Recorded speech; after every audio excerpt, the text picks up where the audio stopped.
আজকে সকালে জলখাবারটা টক দই আর সুজি দিয়ে বানিয়েছিলাম। এক বাটি ভর্তি ভর্তি করে সুজি দিয়েছি, আর দইটা একটু কম, বাটির থেকে একটু কম দই দিয়েছি। দিয়ে এটাকে আমি বাটি ধোয়া জলটাও একটু দিয়ে দিলাম, দিয়ে এটা একটু ভিজতে দেবো। শুকনো সুজিটা একটু ভিজে ফুলে উঠবে, তখন এটাকে আমি ভালো করে পেস্ট করে নেব।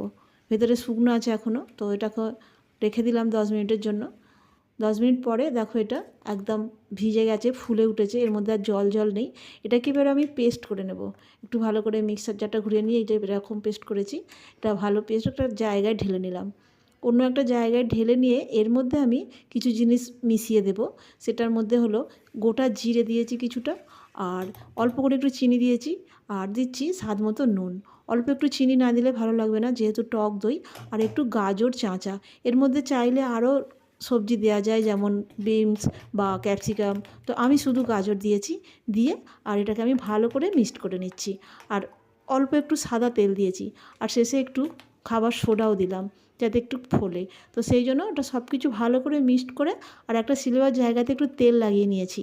তেলটা না মাখিয়ে নিলে হয়তো কামড়ে যাবে, নিচেটা বসে যাবে, তুলতে পারবো না, সেই জন্য তেলটা লাগিয়ে নিয়েছি। আর এইভাবে ঢেলে দিয়ে আর ওপর থেকে একটু শুকনো লঙ্কার গুঁড়ো এইভাবে ছড়িয়ে দিয়েছি।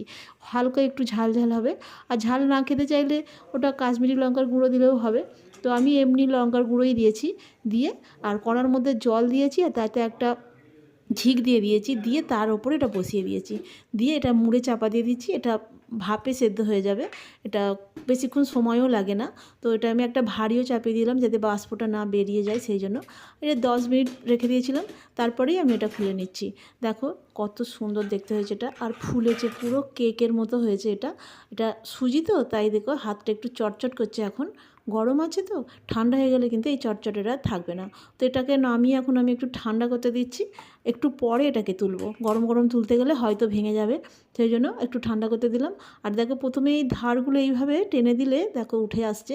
তো আমি পুরোটা তুলতে গেলাম না, যদি ভেঙে যায়, সেই জন্য আগে ছুরি দিয়ে 4 টুকরো করে নিয়েছি, তারপরে জায়গাটা উল্টে দেখো পিছনটা এরকম হয়েছে।